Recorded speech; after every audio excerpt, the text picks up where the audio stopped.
ഒരു 2 ദിവസത്തെ സഹവാസ ക്യാമ്പിന്റെ തുടക്കത്തിലാണ് 5 ചാപ്റ്ററുകൾ കൂടിയിട്ടാണ്. നിങ്ങൾക്കറിയാം, ലൈറ്റ് ചാരിറ്റബിൾ ട്രസ്റ്റിനെ കുറിച്ച് അറിയാം. ലൈറ്റ് ചാരിറ്റബിൾ ട്രസ്റ്റ് പുളിക്കൽ ആസ്ഥാനമായി പ്രവർത്തിക്കുന്ന അനാഥ മക്കളുടെയും അവരുടെ വിധവകളായ ഉമ്മമാരുടെയും കുടുംബം കുട്ടികളുടെ അവകാശം എന്ന സന്ദേശം ഉയർത്തിപ്പിടിച്ച് പ്രവർത്തിക്കുന്ന ഒരു ചാരിറ്റി പ്രസ്ഥാനമാണ്. 1000-ഓളം ഇത്തരത്തിലുള്ള കുട്ടികൾ പുളിക്കൽ ലൈറ്റ് ചാരിറ്റബിൾ ട്രസ്റ്റിന് കീഴിൽ പഠനം നടത്തുകയും അവരുടെ അഭിവൃദ്ധിക്കായിട്ട് ഈ ട്രസ്റ്റ് പ്രവർത്തനം നടത്തിക്കൊണ്ടിരിക്കുകയും ചെയ്യുന്നത് ഏകദേശം എല്ലാവർക്കും ഒരു ധാരണ ഉണ്ടാവും. നിങ്ങൾക്ക് അങ്ങനെ അല്ലെങ്കിൽ നിങ്ങളുടെ ഉമ്മാർക്ക് അതായിട്ടുണ്ടാവും. കുട്ടികൾ ചിലപ്പോൾ അതിനെ കുറിച്ച് അത്ര ബോധവാന്മാരാവില്ല. ഉമ്മാര് ഒരുപാട് കേട്ട് കാണും.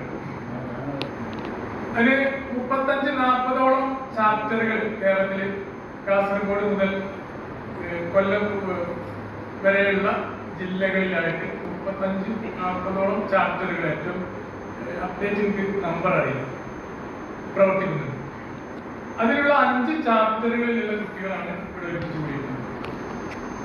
മഞ്ചേരി, മങ്കട, വണ്ടൂര്, എടക്കര, ഗൂഡല്ലൂര്. ഗൂഡല്ലൂര് നമ്മുടെ സംസ്ഥാനത്ത് പെട്ടതല്ല, പിന്നെ നമ്മുടെ തൊട്ടടുത്ത ഒരു അയൽപ്രദേശം കൂടിയാണ്. അപ്പൊ ഈ 5 ചാപ്റ്ററുകളിലെ ഒരുപാട് കുട്ടികളുണ്ട്. എന്റെ അഭിപ്രായത്തിൽ 200ഓളം കുട്ടികളുണ്ട്. അതില് നമ്മൾ തെരഞ്ഞെടുത്തത് 8, 9, 10, 11, 12 ക്ലാസ്സുകളിൽ പഠിക്കുന്ന കുട്ടികളാണ്. പക്ഷെ ആ കുട്ടികൾ മുഴുവൻ വരികയാണെങ്കിൽ ഈ ആള് ഒരുപക്ഷെ സ്ഥലം മതിയാവില്ല. എന്തോ കാരണം കൊണ്ട് ചിലപ്പോ അവരുടെ പഠനപരമായ തിരക്കൊണ്ടായിരിക്കാം, അല്ലെങ്കിൽ ഇങ്ങനത്തെ ഒരു ക്യാമ്പ് നേരത്തെ പരിചയമില്ലാത്തത് കൊണ്ട് ഒരു ആദ്യം ഉണ്ടാവില്ല. എന്താവും അങ്ങനത്തൊക്കെ പോയി നിൽക്കാൻ പറ്റുമെന്നൊക്കെ ചിലപ്പോൾ കുട്ടിക്ക് താല്പര്യം ഉണ്ടെങ്കിലും രക്ഷിതാക്കൾക്ക് താല്പര്യം ഉണ്ടാവില്ല, ചിലപ്പോൾ രക്ഷിതാക്കൾക്ക് താല്പര്യം ഉണ്ടെങ്കിലും കുട്ടികൾക്ക് താല്പര്യം ഉണ്ടാവില്ല. അങ്ങനെയൊക്കെ പല ഒരു ഉൾഭയം കൊണ്ടൊക്കെ വരാത്ത കുട്ടികളായിരിക്കും അധികം എന്നാണ് ഞങ്ങൾ മനസ്സിലാക്കുന്നത്. അങ്ങനത്തെ ഒരു എക്സ്പീരിയൻസ് നേരത്തെ ഇല്ലാത്തതുകൊണ്ട് ഈ ലൈറ്റ് ചാരിറ്റബിൾ ട്രസ്റ്റിന്റെ ഫസ്റ്റിലെ സംരംഭമാണ്. പല പരിപാടികൾ ഞങ്ങൾ നടത്തിയിട്ടുണ്ടെങ്കിലും ഉമ്മമാർക്കും മറ്റൊക്കെ നടത്തിയിട്ടുണ്ടെങ്കിലും കുട്ടികളെ വെച്ചിട്ടുള്ള ഒരു ആദ്യത്തെ സംരംഭം. ഒരു ആദ്യത്തെ സംരംഭം എന്നുള്ള അല്ലെങ്കിൽ ഇവിടെ എത്തിച്ചേർന്ന 40ഓളം കുട്ടികൾ, അത് നല്ലൊരു അസറ്റ് തന്നെയാണ്. നിങ്ങൾ ഭാഗ്യവാന്മാരാണ്. ഈ 10-100 കുട്ടികളിൽ 40 കുട്ടികൾക്കാണ് ഈ ഭാഗ്യം ലഭിച്ചത് എന്നുള്ളത് വലിയൊരു സംഗതി തന്നെയാണ്. നമുക്ക് നമ്മളെ ഉമ്മമാര് പറഞ്ഞയച്ചിട്ടില്ലെങ്കിൽ, നമ്മളെ വീട്ടിൽ നിന്ന് അനുമതി കിട്ടിയിട്ടില്ലെങ്കിൽ, അല്ലെങ്കിൽ നമുക്ക് തന്നെ മനസ്സിൽ തോന്നിയിട്ടില്ലെങ്കിൽ ചിലപ്പോൾ ഇവിടെ എത്തിപ്പെടാൻ കഴിയില്ല. ഈ ഭാഗ്യമൊക്കെ എപ്പോഴാണ് മനസ്സിലാക്കി വെച്ചാൽ 2 ദിവസം കൂടെ കഴിയുമ്പോഴാണ്. അപ്പൊ നിങ്ങളൊക്കെ നമുക്ക് മനസ്സിലൊരു ആശങ്ക ഉണ്ടാവും. ചിലരൊക്കെ ഫ്രണ്ട്സ് ആയിട്ടുണ്ട്. ഞങ്ങൾ പോയപ്പോൾ കാരണം തന്നെ ഭയങ്കര ഫ്രണ്ട്സായ ആൾക്കാരൊക്കെ കിട്ടും. അപ്പോൾ പിന്നെ എന്നാൽ കുറച്ച് ആൾക്കാർക്ക് ഒരു ചെറിയൊരു ബേജാറുള്ളവർക്ക് എങ്ങനെ ആവുന്നത്. ഈ ബേജാറ് നാളെ വൈകുന്നേരം നിങ്ങളൊരു ഫീഡ്ബാക്ക് സെഷൻ ഉണ്ടാവും. നാളെ വൈകുന്നേരം ഫീഡ്ബാക്ക് സെഷൻ ഉണ്ടാവും. ഒരു ഫീഡ്ബാക്ക് സെഷനിൽ നിങ്ങൾ പറയണം, നിങ്ങൾ വന്നപ്പോൾ എന്തായിരുന്നു, ഇപ്പം എന്താണ്, അതിനുള്ള ഒരുക്കങ്ങൾ ഇപ്പം തന്നെ തുടങ്ങണം. ഇവിടെ വരുന്നത് വരെയുള്ളങ്ങളും ഇവിടുന്ന് പോകണങ്ങളും തമ്മിലുള്ള ചേഞ്ച്, അതാണ് ഫീഡ്ബാക്കിൽ നിങ്ങൾ പറയുന്നത്. അപ്പൊ ഇത്തരം ക്യാമ്പുകൾ ധാരാളം നടത്തി എക്സ്പീരിയൻസ് ഉള്ള ഒരു ടീമാണ് ഈ പരിപാടി നടത്തുന്നത്. പ്രത്യേകിച്ചും കോഴിക്കോട് ആസ്ഥാനമായിട്ട് പ്രവർത്തിക്കുന്ന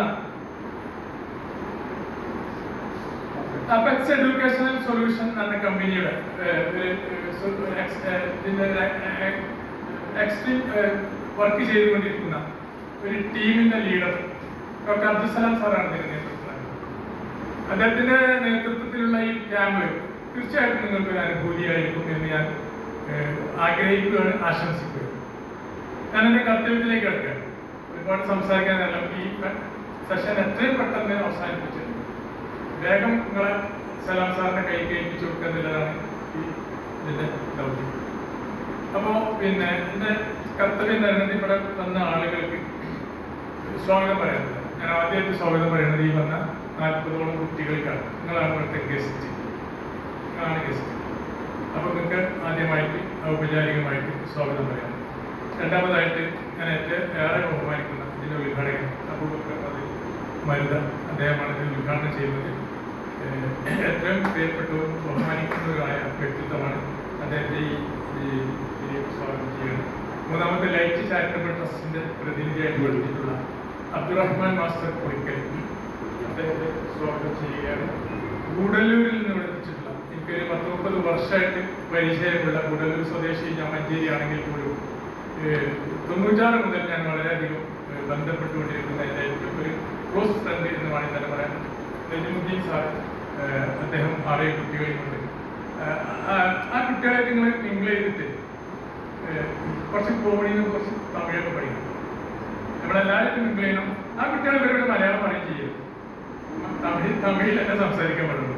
കുറച്ച് നിങ്ങൾക്ക് പോകുമ്പോൾ കിട്ടുന്ന ഒരു ചെറിയ സംഗതിയാണ്, ഒരു തമിഴ് ചെറിയ സംഗതികൾ കിട്ടും. അപ്പോൾ അത് ഞാൻ പ്രത്യേകം പറയുകയാണ്. പിന്നെ ഇവിടെ ഉമർ സാഹിബിന്റെ മംഗള ചാരിറ്റബിൾ അധ്യക്ഷനായിട്ടുള്ള, അതുപോലെ തന്നെ ഇതിന്റെ എല്ലാം പിന്നെ ഈ ക്യാമ്പിന്റെ മുഴുവൻ എഫർട്ടും ആർക്കാന്ന് ചോദിച്ചാൽ അലിയഷഫ് ബാക്കിലാണ് ഇരിക്കുന്നതെങ്കിലും അദ്ദേഹത്തിനാണ് ഇതിന്റെ എല്ലാ തരത്തിലുള്ള എഫർട്ടും വന്നിട്ടുള്ളത്.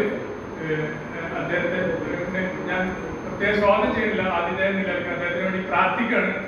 ചിലപ്പോൾ ഇതിനു വേണ്ടി പ്രവർത്തിച്ച എല്ലാ ആളുകൾക്കും അതൊരു സൽക്കർമ്മമായി മാറുകയും അള്ളാഹുവിന്റെ കോടതിയിൽ അതൊരു അമൃത്സ്വാലയത്തായിട്ട് കടന്നുകയും ചെയ്യട്ടെ എന്ന് പ്രാർത്ഥിച്ചുകൊണ്ട് ഞാൻ ഈ സെഷന്റെ അധ്യക്ഷ സ്ഥാനത്തേക്ക് ബഹുമാന്യനായ ചാരിറ്റബിൾ ട്രസ്റ്റിന്റെ പ്രതിനിധിയായിട്ട് വിളിച്ചിട്ടുള്ള അതിന്റെ സെക്രട്ടറിമാരിൽ ഒരാളായിട്ടുള്ള അബ്ദുറഹ്മാൻ മാസ്റ്ററെ ആദരപൂർവ്വം ക്ഷണിച്ചു നിർത്തുന്നു. അസ്സലാമു അലൈക്കും വറഹ്മത്തുള്ളാഹി.